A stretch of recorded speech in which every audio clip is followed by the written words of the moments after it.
think we'll go ahead and get started. Everyone, welcome to the Virtual Teacher Workshop, African American History and the Freedom Struggle in Maryland. We are the Education Department of the Maryland Historical Society, and really excited to have you all here with us today to learn about these important eras in history and some of the resources that we have for you.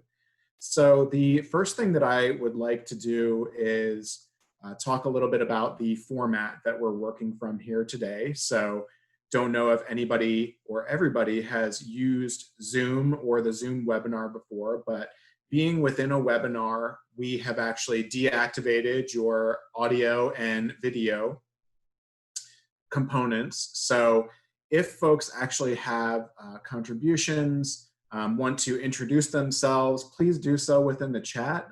We certainly welcome you to do that.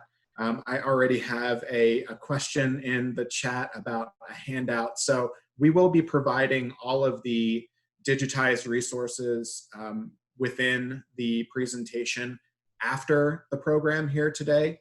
So we just ask that you follow along, and certainly if you have questions about what you're seeing, you can volunteer them. So in addition to the chat, where everybody can start to introduce themselves, we also have the Q&A function here within the webinar. So if you have a more formal question that you would like to ask about the content areas that we discuss or the primary sources that we model analysis on, the Q&A is the best part for it because that comes directly to us presenters as opposed to the chat, which everybody can see. So again, love to see that a lot of folks are volunteering their information there in the chat, and we're happy to see you.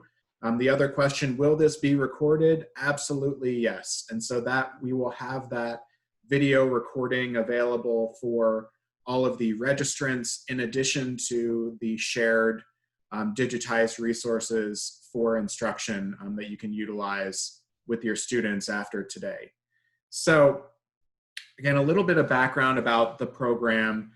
Folks that may be familiar with the Maryland Historical Society, we always have a robust series of professional development throughout the year. And last year we debuted a Summer Teacher Institute, a week-long experience, which unfortunately due to our current circumstances, we weren't able to fulfill that this summer. So this is just a small abbreviated replacement to at least give you some resources moving in that same direction and to remain aware of what the Maryland Historical Society has to offer. So we're really excited to be able to share these with you today and also have it be conversational. So again, continue to introduce yourselves within the chat, and as we get started with our content, a little bit more in the Q&A would make sense for those specific inquiries that you might have. So at this point, I will go ahead and kick it over to my colleague, Alex Lothstein. But again, I'm Director of Education, David Armenti, and happy to invite you all here today. Alex? Yeah, so my name is Alex Lothsetin. I'm the Museum Learning Manager. If you've come on site or used your traveling trunks, you would have interacted with me, but I'm happy to welcome you all here as well. So just a little bit about the Maryland Historical Society. We were founded in 1844, the oldest cultural institution in the state of Maryland. We house around 7 million documents within our library and over 300,000 objects, depending on who you ask. Sometimes it's more, sometimes it's less. But the really cool thing is we are a research institution. So most people who come in, if they want to use a library, they have access to around these 7 million documents. There are a couple that we don't really show because they're in fragile condition, but most people can access almost all of these documents. Our museum and the programs that we do cover history in Maryland from the Native Americans all the way up to the modern times. So we have a gallery that looks at the foundation of Maryland, the Native Americans moving in, the founding of the colony, but we also have exhibits that look at the civil rights struggle in Maryland. And also we have an exhibit, a new one, well, relatively new, that looks at 400 years of Maryland fashion history. The education department, we do a lot of really cool things. We offer field trips at the museum, though those might be on pause a little bit. But we do also offer traveling trunks and virtual field trips where we can send materials and Skype into your classroom or Zoom into your classroom, kind of like we're doing here. And then we also have our historical investigations portal, which David will talk about a little bit later. David already talked about it a little bit, but our Summer Teacher Institute is a free week-long institute during the summer where we host faculty from the University of Maryland who come and give lectures. If you took part in the webinar earlier this morning, some of those same faculty actually come and do in-person lectures as well. Our Summer Teacher Institute looks at freedom, citizenship, and memory for African Americans in Maryland from the antebellum period all the way up to the Reconstruction period, as well as the early Jim Crow era legal battles. We like looking at that long civil rights movement. This program also has field trips where we go to Harper's Ferry National Historic Park and also the Y House where Frederick Douglass was enslaved. So hopefully next year we can have an in-person Summer Teacher Institute. So today we're going to be looking at 6 sources, but we're not just going to be kind of doing the same thing with every source. We're going to look at different types of sources, and we're going to explore how you can use different strategies within your classroom to analyze a source, analyze different sources, address challenges that they might pose to students, and also how these strategies can work pretty well in your classroom. And a lot of based on what we've done at museum and also what we've done with teachers previously. So these are the sources that we're going to look at. They're broken up into different periods. So activism within enslavement, United States colored troops, and Reconstruction in Maryland. And I would like to point out that all of these sources are going to be sent around later. So you will be able to access them. But these are also all sources at the Maryland Historical Society as well. These are all in our collection. So just kind of put everyone on the same page about the history of slavery in Maryland. So slavery existed in the early years of Maryland colony, but it only began to grow rapidly in the 1690s. Until the mid-1690s, there were about 1,000 enslaved individuals were brought over to Maryland, but between 1695 and 1775, it jumped to about 100,000 enslaved individuals. Slavery became such a central part of Maryland's economic growth, and you'll see that Maryland was exporting over 10 million barrels of tobacco a year up and down the Chesapeake, and most, if not all of this work was being done by enslaved individuals who had no choice. So slavery becomes a major part of the Maryland economy, and it helps Maryland grow to be a very economically strong colony. But then as the tobacco economy and agricultural viability of Maryland plantations decreased, the enslaved population also decreased due to manumission, sale, and flight. There are stories of enslaved individuals as the Eastern Shore gets populated with tobacco plantations, and there's no more room to grow. There are stories of enslaved individuals being sent down south to plantations a little bit farther down. But leading up to the American Civil War, slavery was entrenched in Maryland, and enslaved individuals were the backbone of the Maryland economy. This is a pretty interesting map that we have within our collection. And if you visit, you'll be able to see this, but this uses 1860 census data to look at the free, enslaved, and total population of counties. So the white numbers, I don't know if everyone can kind of see my cursor right here, but the white numbers are the enslaved population, the yellow numbers are going to be the free population, and the black numbers are going to be the total population. So what you notice is that in Maryland, enslaved individuals, the largest enslaved populations are along the Chesapeake and along Virginia. That's because there's a lot of land, a lot of room to grow, a lot of flat land. You notice Prince George's County and Charles County have fairly large enslaved populations. There's a lot of land, but also I would like to point out that they're right next to Alexandria, Virginia, which is one of the largest slave importation ports in the Mid-Atlantic region. As you get farther west, you'll see that the enslaved population gets smaller. Towards Allegheny County, there are only 666 enslaved individuals. And that's because you're hitting the mountains and there's not a lot of room to grow, and mining was a job that white individuals would do. But what's really important to this is looking at Baltimore City. Baltimore City has over 25,000 enslaved, free individuals. It is the largest has the largest free population of any southern city in the United States at this time. Another thing that's important is look at its location based to Pennsylvania. And you'll notice that it is very close to Pennsylvania. And that is going to be one reason why Maryland is actually a center of activism within enslavement. And we'll talk about that a little bit as we get closer to when we start talking about that section. But David is going to take us through a little bit of pedagogy, and so I will turn it over to him. There we go. Thank you, Alex. And yes, for that overview, brief overview with the time that we have, I mean, certainly there's a lot more to discover about enslavement in those earlier years. Most of the content we'll be looking at will be 19th century in the eras that Alex told you about earlier on. But one thing that we did want to talk about as well is why is this so necessary? Why is it so important that we facilitate and provide resources for not only for our students, but for educators throughout the country to be able to teach this material effectively? We're seeing even in the contemporary conversations how a lack of knowledge of history is keeping people from understanding how to talk about things that are still happening today.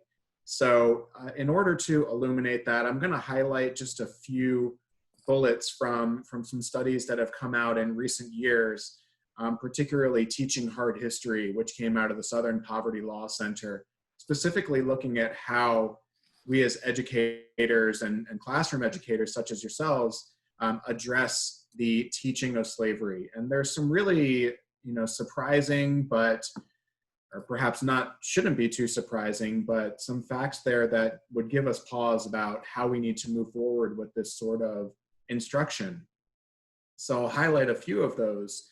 The fact that only about 8% of high school seniors can identify slavery as the central cause of the Civil War. Certainly this is very troubling and something that, particularly from a Maryland perspective, we know exactly how important that is and why those conversations are necessary to understand things that would happen within the war itself and beyond. And 2/3 not knowing that it took a constitutional amendment, the 13th, to formally end slavery. Furthermore, the restrictions or the limitations that educators find themselves under. 58% of teachers finding their textbooks inadequate. This is not new information for you all, but it certainly provides some context for why additional work of using primary sources, leveraging cultural institutions such as the Maryland Historical Society is important to build upon what you might already have in your classroom. And then there are the state standards. So these are certainly frameworks that teachers can work from, but many of them don't adequately address how white supremacy derived from slavery, as well as was a justification for it. So we sometimes tend to look at slavery as an event that happened and then we moved on, but it's part of a larger continuum. And again, thinking about contemporary conversations, this is not something that occurs out of nowhere. We're seeing a continuation of events, all that have elements of white supremacy and that sort of ideology, which just simply won't go away within our nation's history. Furthermore, we don't often get the chance within the standards to identify the specific experiences of enslaved people. Perspective becomes so important when we talk about this, and especially when we're choosing primary sources for our students to analyze.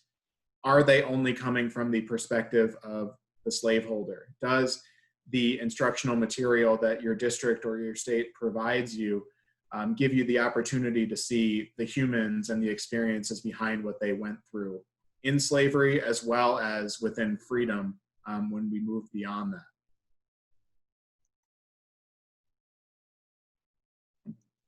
So the Southern Poverty Law Center did provide some potential solutions when it comes to addressing these issues within classroom instruction. So one I already mentioned, don't isolate slavery as its own thing, but connect it to that broader ideology of white supremacy, which pushes you further into Reconstruction, the early civil rights movement, and the things that still live with us today that we're trying to build upon and learn from as a society. Improving instruction in this area and fully integrating it into US history. I think that we've already come a long way in this respect as a country, and states and individual districts, of course, are working on how to better incorporate this sort of content. But it's, again, does this get as much attention as it should? African American history and slavery in particular, maybe not in all instances. Making those connections to later historical eras, which I already mentioned. It's really challenging for our students to really understand American history without being able to connect it to contemporary conversations, but also how do you look as far back as 150 plus years in order to understand how that era and the persistent institution of enslavement really impacted things that would happen later. And furthermore, where we come to the table, especially, is the use of historical documents, original material that can really bring forth this instruction in a creative way. So while our textbooks and curriculum can be in some cases, a strong foundation to work from, the use of primary sources from institutions like ours and other archives and museums will really allow educators to build on what you already have in your arsenal. And we hope that today will help to build up that bank of resources for you.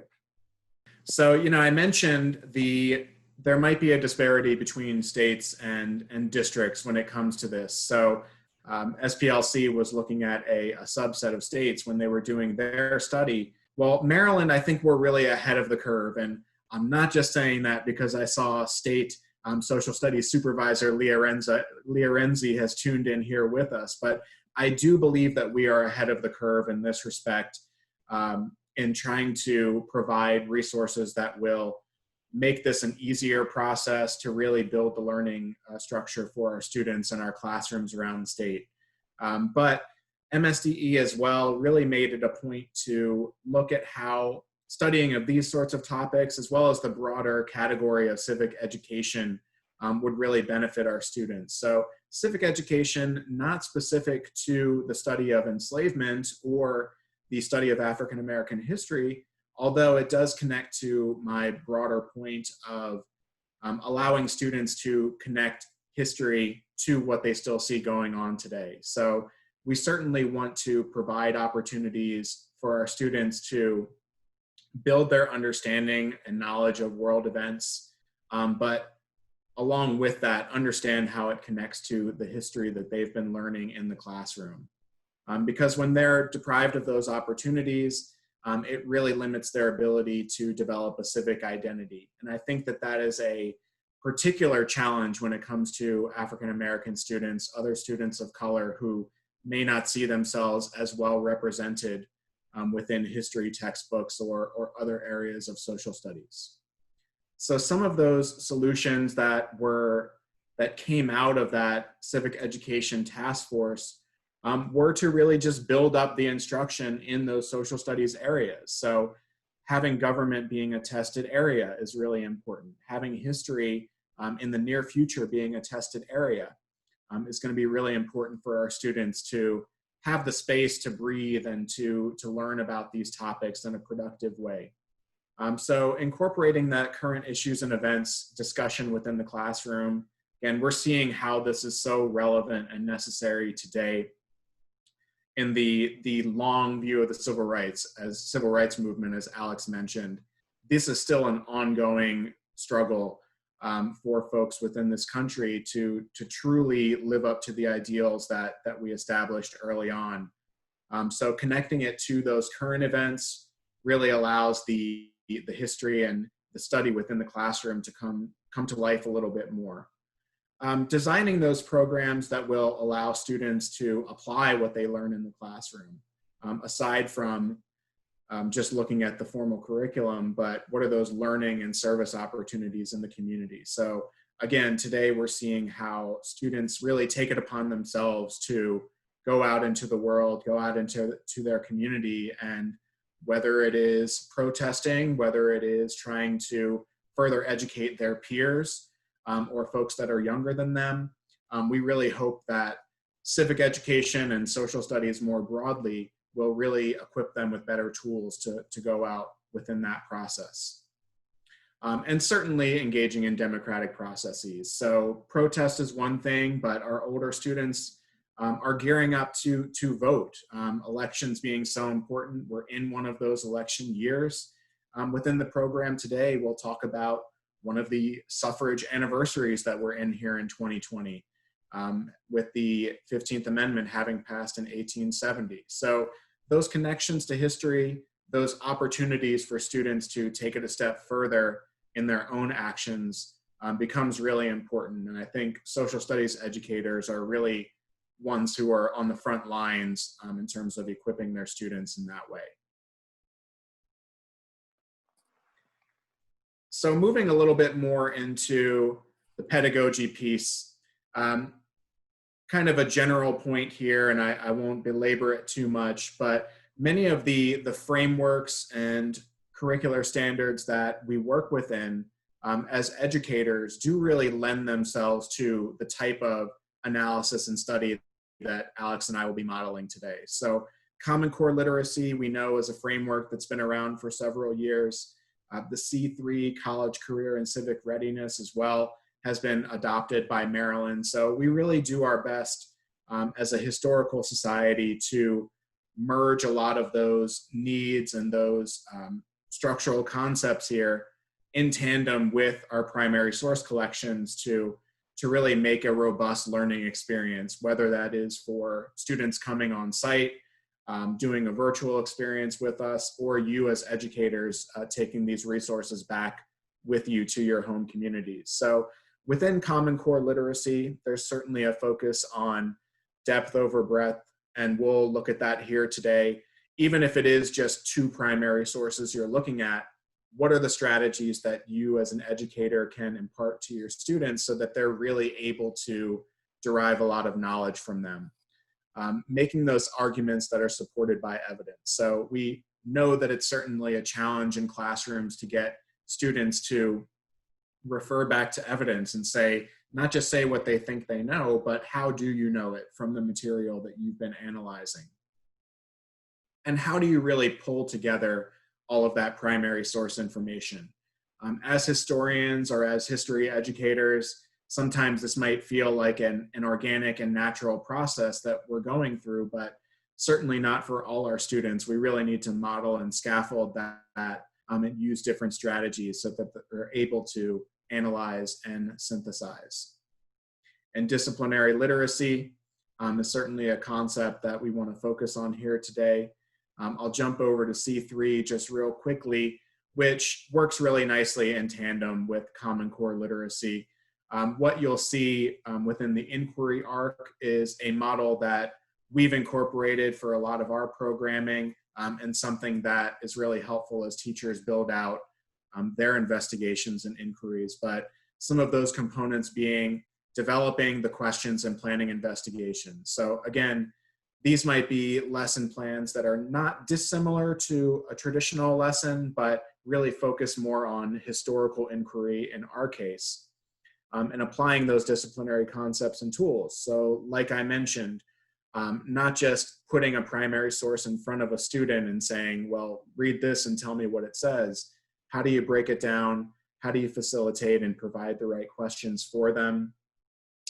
Again, having students gather and evaluate and use evidence. This moves towards drawing and communicating the conclusions that we want them to have. So the issue of disciplinary literacy, the point I really want to make here, and MSDE backs this up, is that we're not simply talking about reading a different type of source. We're talking about a whole nother set of strategies and tools that we want to impart to our students so that they are truly acting and thinking like a historian, really able to analyze and synthesize that material in a way that allows them to draw conclusions. While there are parallels to ELA and some of our other content areas, especially if you work collaboratively across disciplines in your school, that's wonderful, but we still want to drive home that primary source analysis with historical sources has a particular nature to it, and there are ways that you can do it most effectively in your classroom.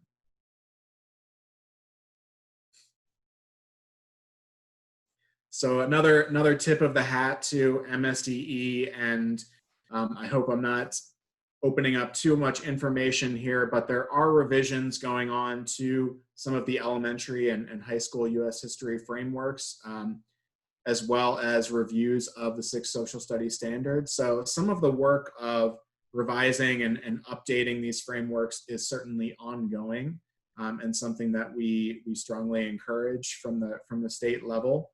A really exciting development, which I know to an extent has probably been put on hold due to the situation, the public health situation that's impacted our schools, but we're still excited to see that ultimately Maryland will have an 8th grade U.S. history assessment, because as we know, standardized tested areas are allowed to get more participation and more study within the classroom.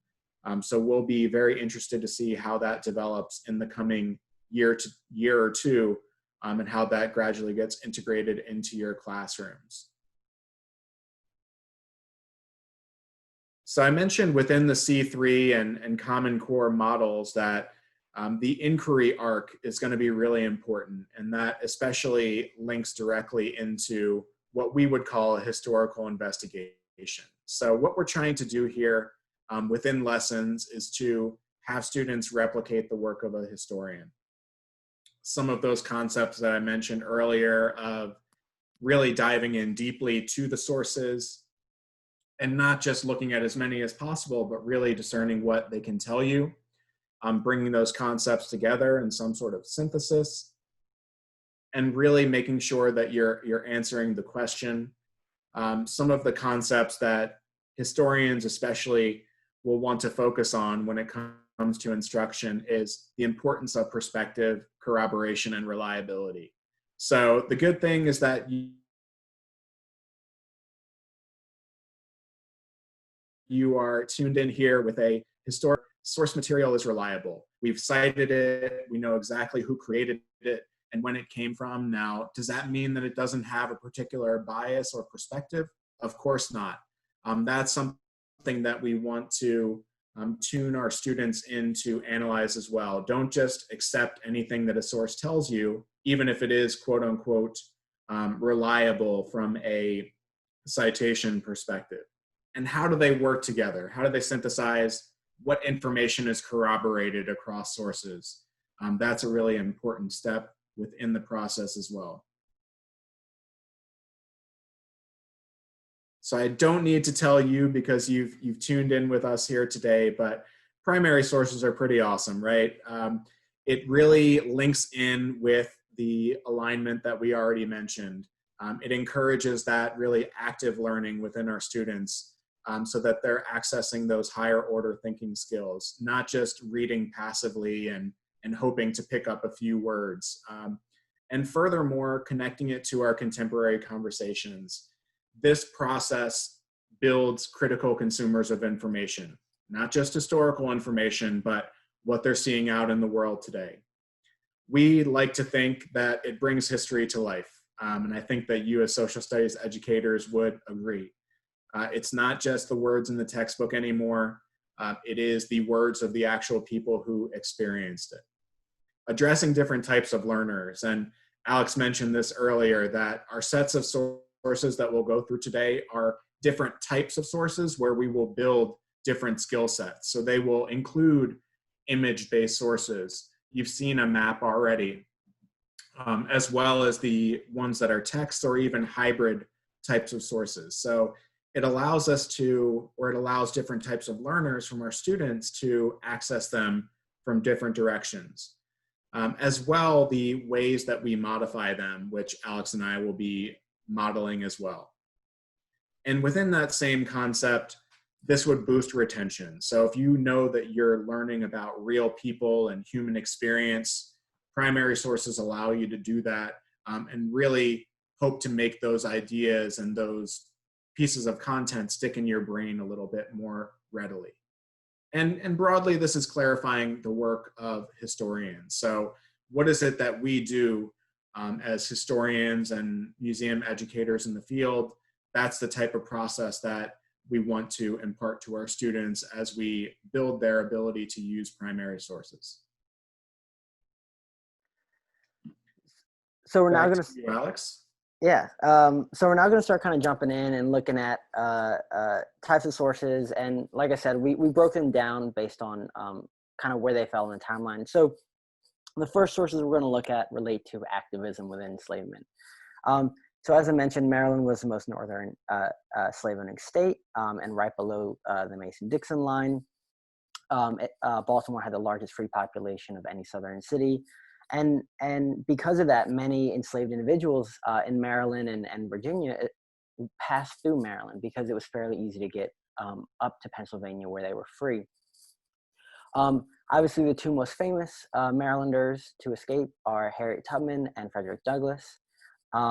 And we have some great sources on them, but we're actually going to look at some other individuals and kind of look at the sources relating to them. So the first source I want to show is this runaway ad. When it comes to sources, a runaway ad are some of the most common at this time, but they're also somewhat easy sources to use. I say they're easy because there's no handwriting. It's all printed. The only thing that might confuse students, and it does, is the long S, those S's that look like F's. But once students get over that and the laughing about calling something, as I understand, they start to actually understand the source and are pretty interested in it. Now, the one thing that's really interesting about runaway ads, and this is a discussion that we have beforehand, is it's not just the information, but also how this information was shared. So when I use the source, I like to have students think about, where do they think this might have been placed? Why do you think someone was printing this? And this is great because it gets students thinking about travel at that time.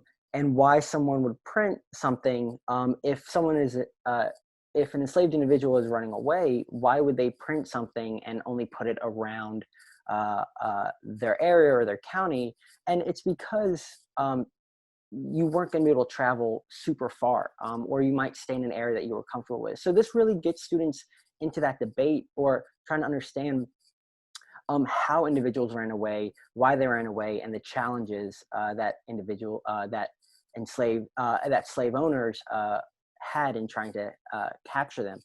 So this runaway ad, like I said, it's great because it's very, very easy to pull information out. So when we use this, this is where we introduce the who, what, when, where, how, and why. And so what we're going to do is I'm kind of going to go through that, finding that who, what, when, where, and why over, I guess, as a group, though I'm going to be the one who's mostly talking. So when we're looking at we're actually going to start with the when, right? So the date for this is fairly easy. April 9th, 1804. So we know it's fairly early on in American history. These are also easy to find the where. So we can see that says Anne Arundel County. The what, so when I say what, I'm primarily referring to the reward. So the $50 reward, right? So we have where it happened, when it happened, and what this is kind of talking about, offering a reward. Now, it gets a little tricky when you're talking about the who, because if you look at the bottom, you'll see that it says printed by M. Barkis. That's not the who, though. That's not the person putting it out. That's just the printer. The who, or one of the who's, is actually Richard Disney. So when you're looking at this, it's fairly easy to find that when, where, who, and what. But once you, and that can actually be accomplished by just looking at the runaway ad on its own without actually digging into the information. But once you dig into the information, this main text analysis, you actually start figuring out that why. And so this is what the text is. So I'll read through it, but feel free to also kind of read through it on your own. But it says, ran away from the subscriber living near Snowden's Old Forge in Anne Arundel County, state of Maryland on Tuesday night last. One Negro by the name of Harry, a stout, able-bodied, well-made fellow, 20 years of age, 5'5" or 6 inches high, of lightish complexion, and stammers when spoken to, had on a round snuff-colored jacket, brown greatcoat, check trousers, and a good felt hat. He was taken up with his brother near Fredericktown on Thursday evening and committed to jail, and on his way made his escape. I expect he will endeavor to get off towards Pennsylvania as a free man, and I understand he has got a pass which, if examined, will be found very incomplete, in which he calls himself Alec Williams. Whoever takes up said runaway and secures him in any jail so that I get him again shall receive the above reward and all reasonable charges paid if brought home. So, you know, basically all the information you need is in there. That's what makes these kind of great. You can also break it down to the who, what, when, where, and why. So who, we know it is one individual named Harry. But the great thing about everything about runaway ads is the amount of information that you can have students pull out of it, right? So we know his name's Harry, but besides that, we know all of this information on him. We know he was 20 years of age. We know how tall he was. We know what he was wearing. We know how he spoke. And this is a great way to actually get, you can have students figure out why are they putting this information, and why does this information, why do they need to put that in there? And the reason they're doing that is because if someone is running away, the odds of them being able to change their clothing are fairly high, but they can't change their height, they can't change their complexion, and Harry can't change his stammer. So they're putting it there as a way to show, to really be able to identify this individual. Now, this also gets really interesting when you're looking at the where, because he escaped from Anne Arundel County. He was taken up with his brother near Fredericktown, but he's going to Pennsylvania. And so I'm going to zoom in on this section right here.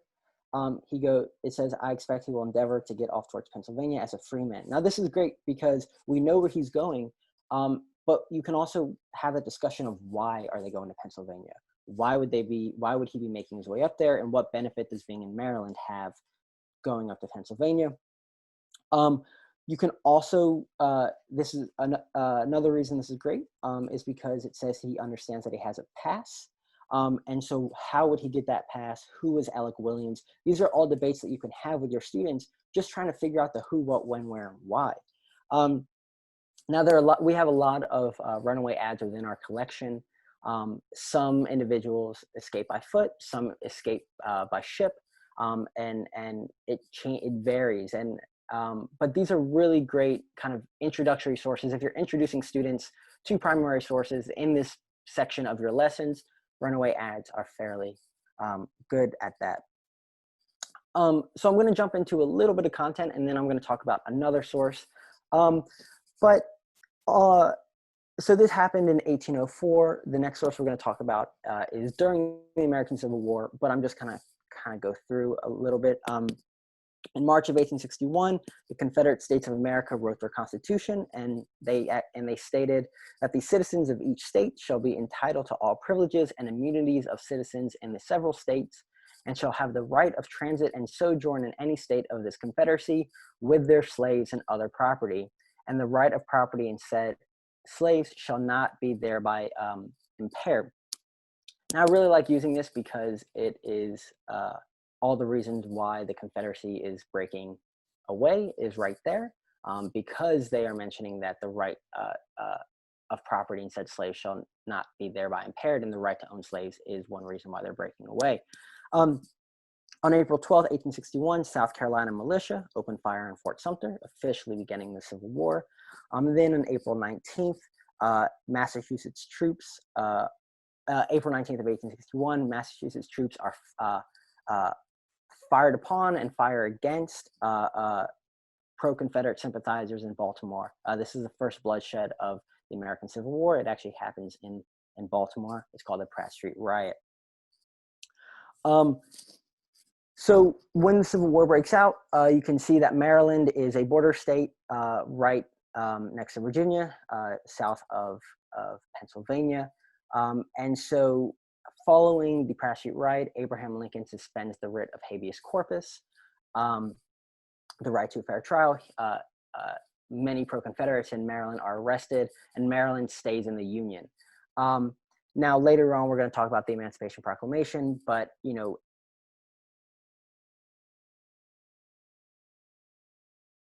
so our next source is the Curtis W. Jacobs diary and account book from October of 1863. So we're going to go through the text on this page, the actual text of the document in the next couple of slides, but this is just a little bit of information about this document. This volume was kept by Curtis W. Jacobs, who was part of the Maryland State Legislature. It details his business transactions, especially those relating to enslaved individuals between 1854 and 1864. The early pages discuss splitting up of families and sending 38 enslaved individuals down to Alabama. And interestingly, Curtis Jacobs justifies his actions. He tries to justify his actions in this journal. So it's a very interesting read. But we're going to actually look at the later sections, which discuss enslaved individuals running away, and Curtis W. Jacobs is trying to figure out why this is happening. But this is a great source because it's written by a slave owner, but it actually gives you an understanding of how enslaved individuals escaped and why they chose certain moments in history and moments of time to escape. But the first thing, when we're talking about using a primary source like this, this poses a ton of challenges when using it. First, it is a very long document with a lot of important information sprinkled about. And I'll talk about one way we combat that challenge a little bit later on. But if you just put this in front of a student, I've made the mistake of just setting this in front of a student and hoping that they would understand this source, but they're just going to look at it and not really, it's going to be intimidating because it's so long. The second challenge is that it's in cursive. It's especially faded cursive. So while, David and I look at sources all the time, we actually have trouble, reading this. So imagine putting this in front of a student who hasn't interacted with a primary source like this before. So these are the two major challenges with a lot of documents from this time. Is a lot of them are handwritten, they're all on old paper, and they're very, very long. So one of the ways we combat this challenge is by transcription. So here we see the transcription of this section, this highlighted section. And you can see that he says, Monday this morning, 2 of my Negro men, couldn't figure out what it said in that section, about 30 years old, and Lewis, just 22 years old, were missing, gone. October 27th, this morning, the following Negro men were also gone, couldn't figure out that first name, 28 years, James, 35 years, Peter, 18 years, Major, 33 years, Arnold, 48 years, Frost, 16 years, John, 14 years, and also far 9 had, leaving only a few old men and the women and children, which I understand are about to go about Christmas. So transcription is great because, the text is there. It's, students can easily read it and understand it and get the information out of it. But this does pose a few challenges as well. If you're using a source, sometimes the Historical Society, including us and others, won't actually have it transcribed.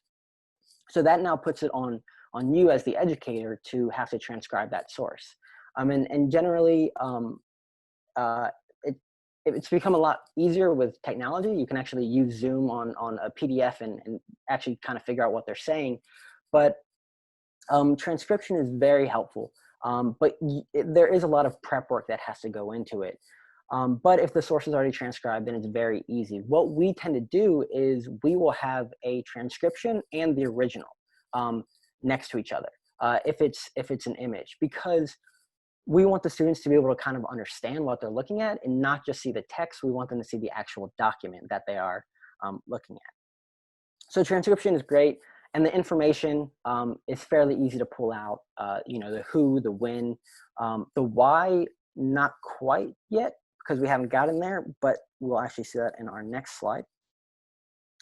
And this brings up our second way to get around one of the challenges of it being very long, and that's called blocking. So what we do is and we use this a lot for students who are younger or might not have the strongest reading levels. We break the document up into different sections. So, if we want students to read the entire thing, you can give them a full page transcription, but the odds of them reading that full page transcription are fairly low. But what we tend to do is we have the students work in groups or work as an entire group to understand what the source is saying. So we have the student 1 and student 2. And if you were giving this to your classroom, student 1 would read that first section, student 2 the next, and then student 3 would read the next. But you can see we also have it transcribed as well. Now, one thing I do want to point out, I didn't mention it when I was talking about transcription.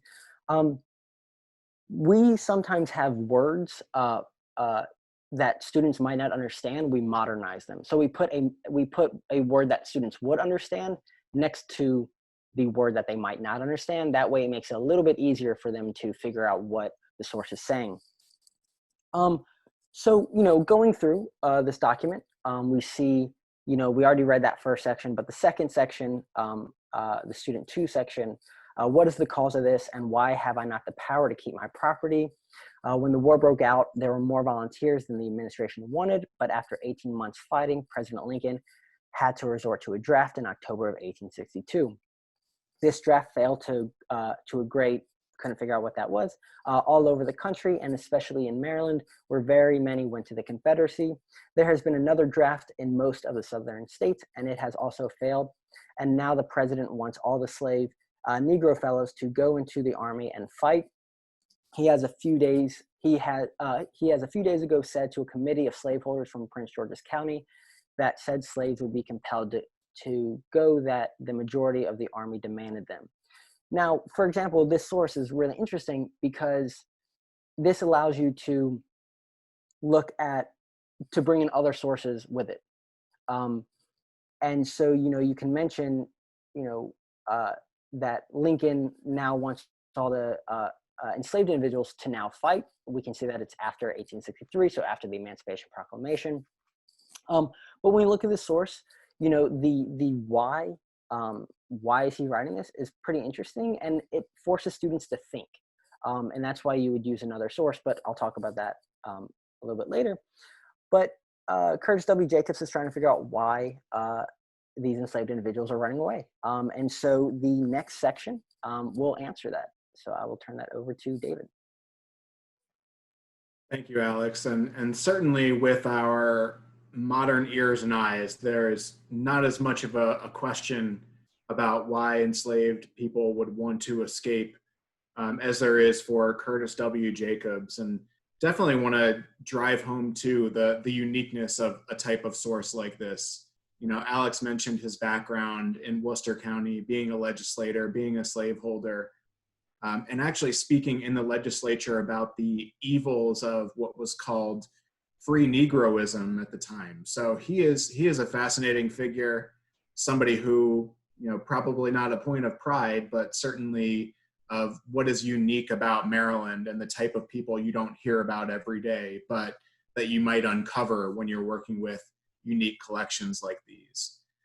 So moving forward to look at the United States colored troops, Alex mentioned the Emancipation Proclamation, which we'll dive into just briefly in the next slide. But when that was released by Abraham Lincoln in January of 1863, that really laid the groundwork for the ability of African Americans to more broadly participate in the Civil War. So efforts to join as volunteers had been rebuffed earlier in the process. Folks like Frederick Douglass and others strongly lobbied President Lincoln to take the step of allowing enlistment of African American troops.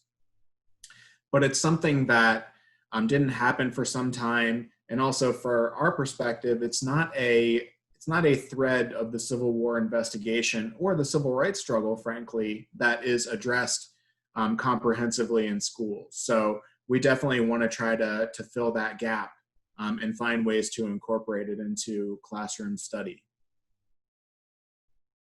And Maryland in particular provides a really interesting entry point for United States colored troops study. So certainly we already established the somewhat divided and diverse nature of the African American population in Maryland. So by the time we get up to the Civil War, you nearly have an equal amount of free African Americans and enslaved African Americans, and that bears out in the number of people that end up enlisting, African American men enlisting in the colored troops. So after the Emancipation Proclamation and moving later into the spring, May of 1863, the War Department more officially establishes the Bureau of Colored Troops. And it's during that summer that we really start to see, that summer and that fall, that we really start to see recruitment and training picking up in 1863. And Maryland is certainly at the epicenter of that. Some of you may have tuned in for our morning webinar where Dr. Mike Ross from the University of Maryland really had a wonderful in-depth look at the United States colored troops. But I'll give an overview here that you had 6 regiments that organized out of Maryland, including the 4th, which was memorialized with this incredible flag that we have in our collection, the remains of the flag, which was on display for many years. And you can see the digital copy there. And there's also a widely used kind of iconic image here of the 4th United States colored troops just after the Civil War, which you can find available through the Library of Congress. So overall, there were 135 United States colored troop regiments, 6 represented out of Maryland. And you had nearly 9,000 men out of Maryland who enlisted, volunteered, or otherwise served in the United States colored troops. And so understanding how we get to that point and really trying to frame the investigation, before getting into the individual primary sources that are from our collection, we did want to at least model the process of guided analysis that you'd want to go through with your students before unleashing them to more independent analysis of the primary sources. So the Emancipation Proclamation itself is really a great way, an entry point into looking at the United States colored troops. So we did not really build out the specific text here, but that's certainly text that you can find.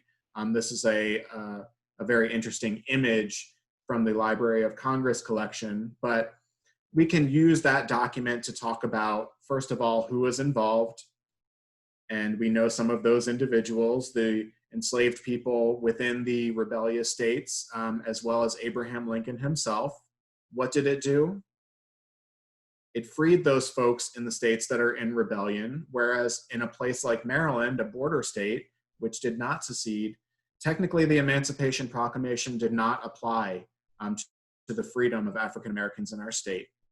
And when did it happen? January 1st, 1863, a landmark, an amazing turning point in our country. And then why is it important? It opened the door for those now freedmen to join and fight in the Union Army. which really provided a turning point as well for the military activism or action itself. So again, we see using a broader source like the Emancipation Proclamation is a great entry point into the more individual analysis that students will go through with other primary sources. So a great way to model this sort of analysis in the classroom is to split them into two groups, and we can look at how we would engage with that with a couple of primary sources that we have coming up to learn more about the United States colored troops.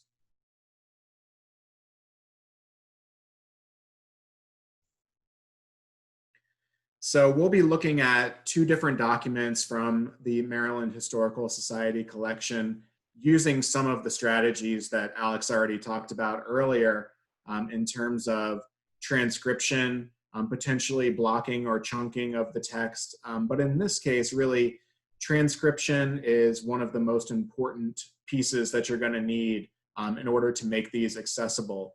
So you may be able to see here that the title of the document is State of Maryland Bounty. So this was that bounty record, the payment essentially for service. So I'll go ahead and read the text, and then we can talk about some of the elements that we would want to model or things that you would want your students to uncover here within this document. So be it remembered that on this 14th day of December AD 1867, before me, the subscriber, a justice of the peace, in and for the county and state aforesaid, personally appeared Solomon Price, age 38 years old, 38 years, who, being duly sworn according to law, does on his oath make the following declaration in order to obtain the benefits of the provisions made by the Acts of the General Assembly of Maryland of 1864 and amendments thereto, that he was a private of Company I, 4th Regiment of U.S. Colored Troops Volunteers, that he volunteered or enlisted on or about the day left blank of year AD left blank for years or term of the war. So you can see that while this is a form document, there were areas that were filled in, and we get a great deal of information about this individual Solomon Price and what exactly he's trying to do here. So we know that he was a private in Company I of the 4th Regiment, which was organized out of Baltimore shortly after the Emancipation Proclamation. And we know that what his age was, and it even refers directly to the acts of the state government in trying to, corroborate pieces of details that would inform why he's going about this process. Now, we can also see that there are pieces of information that are not filled out. So this is part of the uniqueness of original primary source material, is that while there are details that we can discern, maybe not everything is there. And that's revealing as well. The omissions within the record can also tell you something about it. So I want you to, as you're looking at this, be thinking about what were the motivations of Solomon Price himself. What were the decisions that he made when he went to engage with and complete this document? And how does that compare with the next document that we're going to see, which also gives a perspective on colored troop service? And what we can see, at least added on within the transcription, and that he was a free man when enlisted and was born free. So how is that then going to compare to our next document? Why is it important that they included that stipulation within the state of Maryland bounty that was submitted by Solomon Price?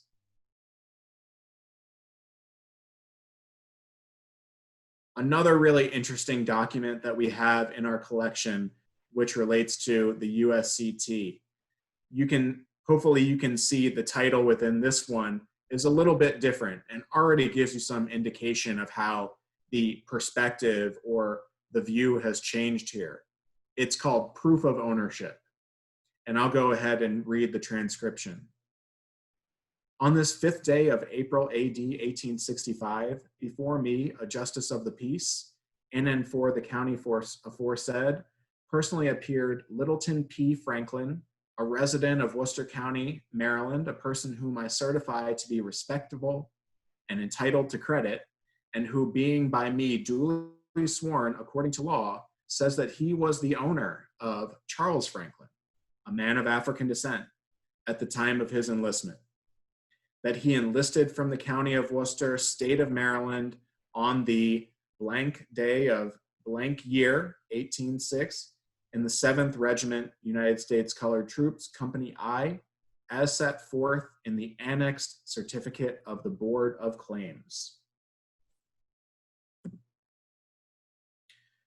So I want folks again to think a bit about how these two sources compare to each other.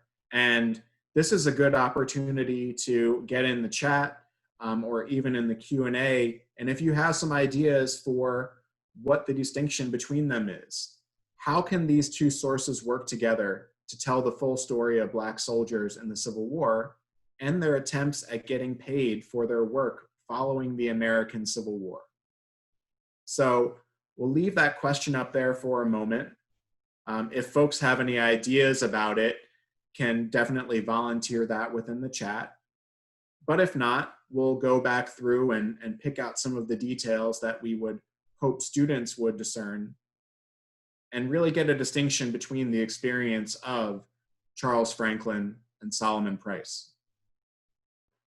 So while we're waiting, I do have a question from the Q&A. Can you say more about the Colored Ladies of Baltimore? So Alex, would you mind going back to that slide that includes the flag? Yep.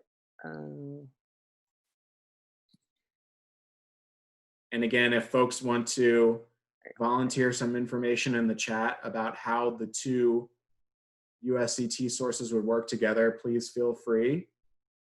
So we actually don't know a whole lot about the Colored Ladies of Baltimore or what specific organization this represents.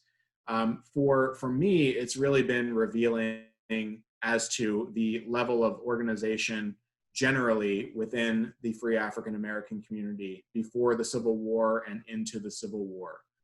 It is not a well-documented group. It is not one where we have other items in our collection that would help inform us about it.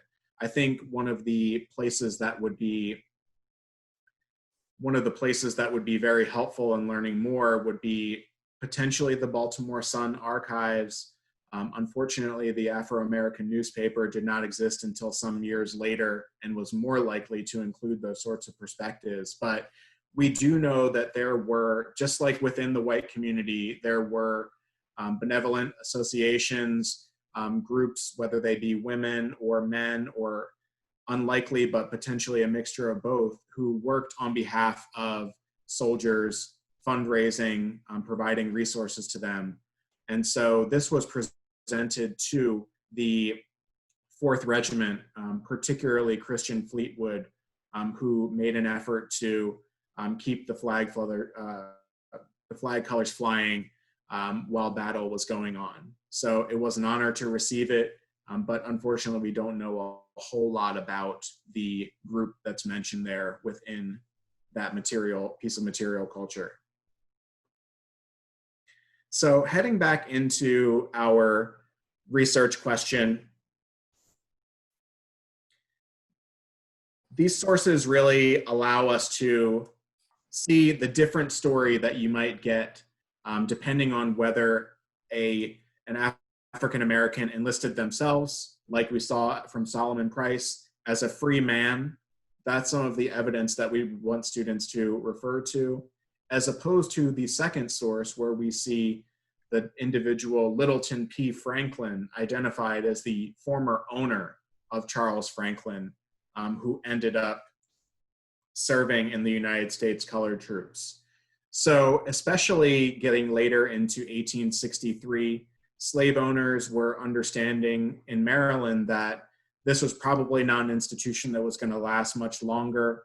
Men were running away from their plantations, and women and children. We saw the panic and anxiety of a slaveholder like Curtis Jacobs as that was occurring later in October of 1863. So they saw this as an opportunity to make money off of what they saw as their enslaved property before those people either ran away or found another way to gain freedom. So we see within the record that those who enlisted themselves would receive the money directly to their person, as opposed to if the owner actually manumitted or freed them and enlisted them, often within the same document, the slave owner would actually receive the money, the bounty that should have been due to the man who was actually serving on behalf of the Union during the United States Civil War. So there is a very clear distinction. I see Dixie Catlett within the chat definitely made that similar point as well, that it's about who is the actor, who is the agent within the enlistment, and who then gets to receive the benefit of that.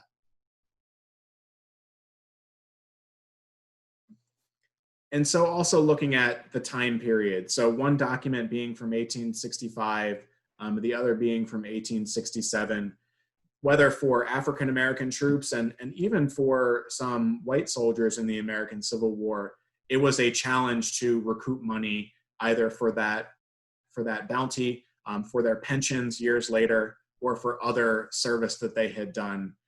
We also see that with somebody like Harriet Tubman, who worked on behalf of the Union Army and struggled for years to get paid for her service. But the focus here with the United States Colored Troops, just within two documents, with students working together in groups, they might be able to, or we hope that they would be able to discern those differences and be able to articulate the experience of enlisting in the colored troops and also getting paid for your service would have been different depending on whether you were free at the time or whether you were enslaved, who was actually submitting the documentation.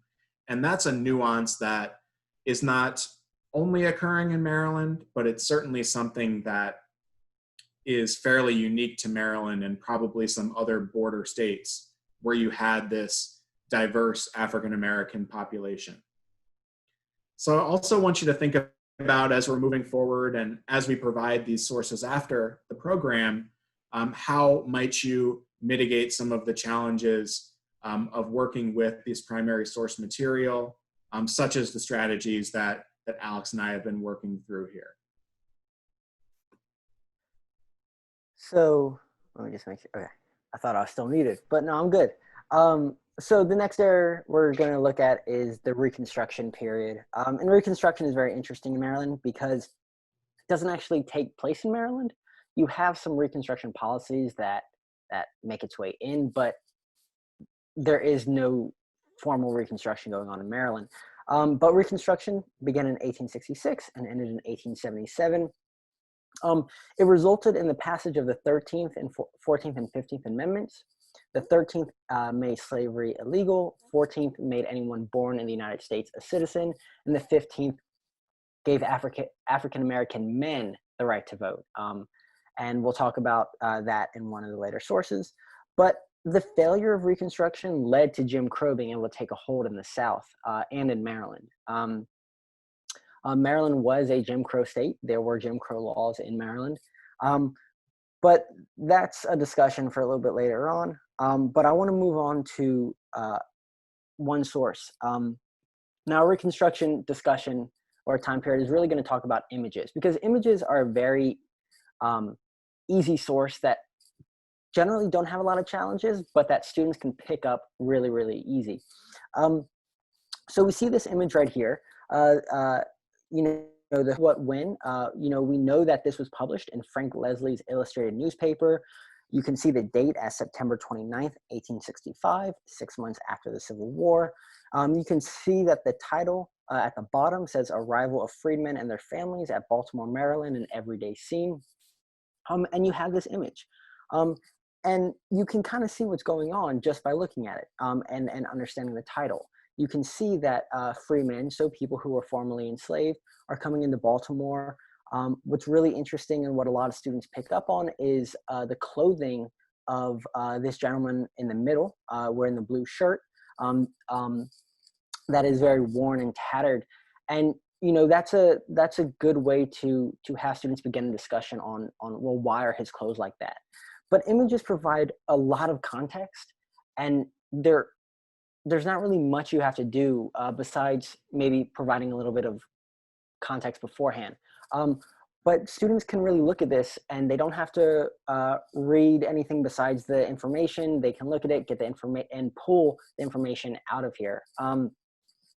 Now, we can use this to tell us, to provide insight just after the Civil War. We can see that after the Civil War, that large free population in Maryland is going to grow. A lot of enslaved individuals or formerly enslaved individuals are going to make their way into Baltimore and settle down. And you can ask students, well, what do you think would have been in place to help them settle down? And there was no major government or push to help them settle. There were private companies. But what's interesting about this image is it is an image, but you can look at the text around it and maybe see how the newspaper thinks about individuals coming in, right? So arrival of freemen and their families at Baltimore, an everyday scene. You can see that every single day they're reporting on individuals coming in, or the numbers are growing larger and larger. Now you can't exactly tell whether Frank Leslie's Illustrated newspaper supported or was against it, but in a lot of images that information is there. And then you can also get an understanding of what Baltimore was like at that time, or a lot of cities just after the Civil War. You can see the streets, you can see the buildings, you can see kind of items that might have been thrown away on the street. So images give you a really good context into what is going on without a lot of challenges. But there are challenges that images have. And our next image is going to highlight that. So this is an image that we have in our collection. This is called The Result of the 15th Amendment. So it is, and the rise of and progress of the African race in America and its final accomplishment and celebration on May 19th, 1870. Now, when students are looking at the title, you can actually push them a little bit because it says, and its final accomplishment, kind of making it seem that the passage of the 15th Amendment, the right for African-American men to vote, was the final accomplishment and everything is great afterwards. Obviously that is incorrect, but this source is great. It has a lot of context, a lot of images, but it poses some challenges. So we're going to kind of go through these challenges and see what you would do to kind of help get rid of those challenges. So we're going to start in the middle section. So you can ask students what they might see. They'll say a parade. You can see that there are people going along the on the outside. You see people who are white and black watching. You can see that there's a statue in the background. If for anyone familiar with Baltimore, that is the Washington Monument in the Mount Vernon area of Baltimore, right down the street from MdHS. But there is still some context that you need. You can look at the houses around, and you can, students you might be able to ask students, well, who do you think lived in these houses? Because these are fairly nice houses. Each individual building was a house, an individual home. And so you can ask students, well, who do you think would have lived there? Who do you think would have worked there? And why is the parade going by these houses? And the Mount Vernon area was a fairly wealthy white area of Baltimore at this time. You had a lot of massive houses, and you had enslaved individuals working in these houses. So this parade going by there is an important moment for Black Baltimoreans and especially soldiers. And you can also ask students, so who do you see in this image? Who's in the parade? The first thing might be to point out the uniforms that the individuals up front are wearing. These are modeled after the French Zouave or Zouave uniforms that a lot of Civil War regiment's war. You can see that there are individuals riding horseback. We think that these are actually kind of social organizations like Freemasons. And then you can also see that there are soldiers farther back in the parade. So you can get a lot of context of who's marching and what the celebration is about, but also who's watching. But when you look at the big picture, you also see these images on the outside. And this takes students a minute to try and figure out what these images are saying, right?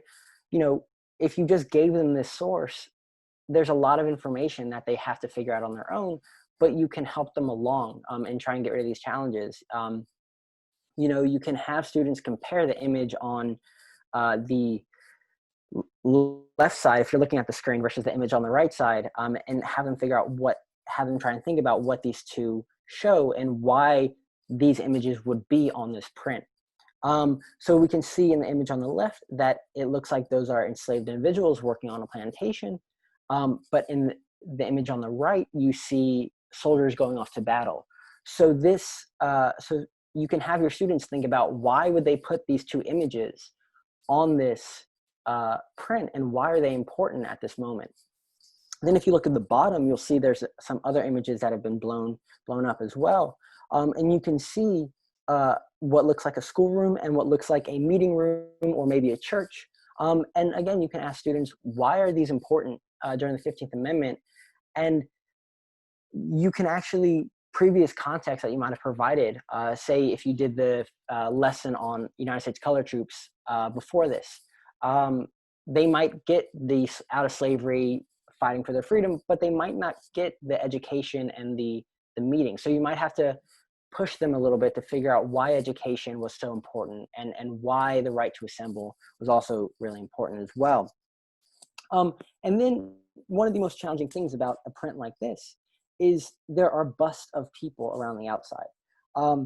Now, I don't know all the names, but I do know that the man right in the middle is John Brown. Off to the left is Lincoln, and then you have Grant on the other side. On the bottom right, you have Douglas. You have, well, I can't remember that general's name. Maybe David, you can remember. But then on the left side, you have Thaddeus Stevens, Henry Davis, and Charles Sumner. So these would have all been individuals who helped pursue, who helped fight for the 15th Amendment. But if a student is looking at this, they might not figure out why.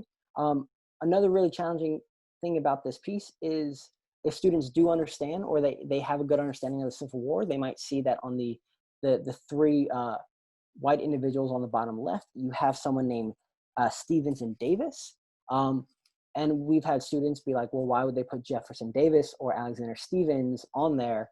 But you might have to push them to understand that it's not Stevens and Davis. In that sense, it's, you know, more abolitionist and radical Republicans. Alex, I think if I'm remembering you correctly, I think it's Robert Smalls to the left of Frederick Douglass there, and we are at about 10 minutes from the end of our webinar here, and so we'll start to move through. I also want to mention that, I mean, this is an incredible source and one of my favorites to work with students and teachers. But we also were in the anniversary year for this, right? It would have been the 100th, or is the 150th anniversary of the passage of the 15th Amendment.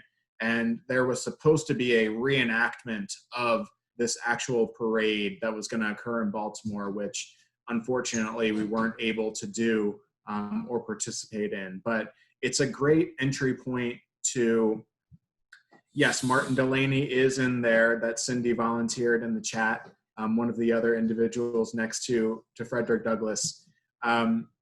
So it would have been a wonderful opportunity, and certainly working with your students to relate it to the sites they might be familiar with, anniversaries and other conversations that are still ongoing is a great way to get them thinking about these topics and using these primary sources. So was there anything sorry, Alex, that you wanted to add to kind of wrap up this section? No, just that, images with challenges, and, depending on what image you're going to use, there is some work that we would have to do beforehand. And we do that with some of our images and sources when we present those to students. But I will move on to the next slide. Thank you. And so we've given you a sampling here today of resources that can be built into historical investigations, some of the strategies that can be used to modify them. And again, keep an eye out for an email after the session that will include not just the resources themselves, but a recording of the program, which we'll have later on in the week. But I do want to point out some of the other resources that we have, as well as our partners that can help facilitate this type of work. Alex mentioned earlier that we have the Historical Investigations Portal, which is a free set of digital lessons that can be applied and assigned to students in the classroom. There are several lessons that address African American history in Maryland, including one titled The Free African American Experience, the Underground Railroad. We are building out that curriculum more and more, especially now that digital and remote learning will be such an important, or can be an even more important component of what classroom educators are expected to do. All of the Historical Investigations Portal lessons are accessible for free through our website, through the Education tab, so definitely look out for those. If you're in a school system that uses a learning management system like Canvas, Moodle, Blackboard, you may also have integrated access to the Historical Investigations Portal. Virtually, we have what are called virtual field trips, where an educator beams live into your classroom, not unlike what we're doing today in a Zoom session. And again, even if in the fall there is a staggered or hybrid system you're working with, virtual field trips could be a good model to model that sort of instruction. We have programs such as The Life of Frederick Douglass, From Plantation to Shipyard, which looks at the diversity of enslavement experiences, as well as a Reconstruction era Maryland program. Our on-site programs, Alex and I have been talking a lot about using these original primary sources. We actually allow students grades 5th or 6th and up through our Student Research Center to work hands-on directly with original source collections. So depending on the situation in the fall, or even looking forward to spring 2021, there are opportunities in the museum to learn and get more in depth with these sorts of topics. We also have a standardized museum tour called the Civil Rights in Maryland, which is a long view taking from the American Revolution up through what we understand as the Civil Rights Movement, and encompassing many of the contributions and topics we've talked about here today.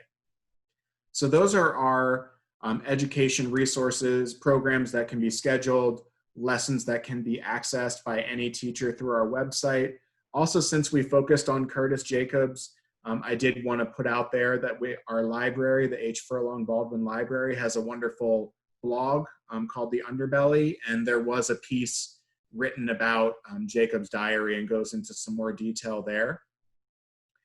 Other partner organizations, the Maryland State Archives, especially Legacy of Slavery Project, but also the Documents for the Classroom packets, are a wonderful set of primary sources that you can apply for your students and use for instruction. The Reginald F. Lewis Museum, also here in Baltimore, has a great set of digital resources through their collections portal, as well as their lesson plans.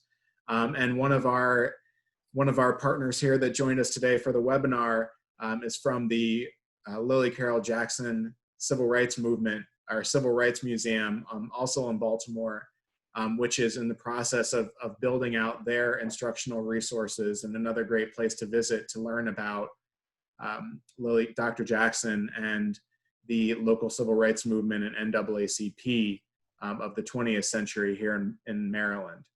So definitely leverage those resources as you're moving forward. And then what I will do here next is I'm going to copy our Google form evaluation into the chat. So folks who are willing to give us their feedback about their thoughts about the session here today, I certainly appreciate that.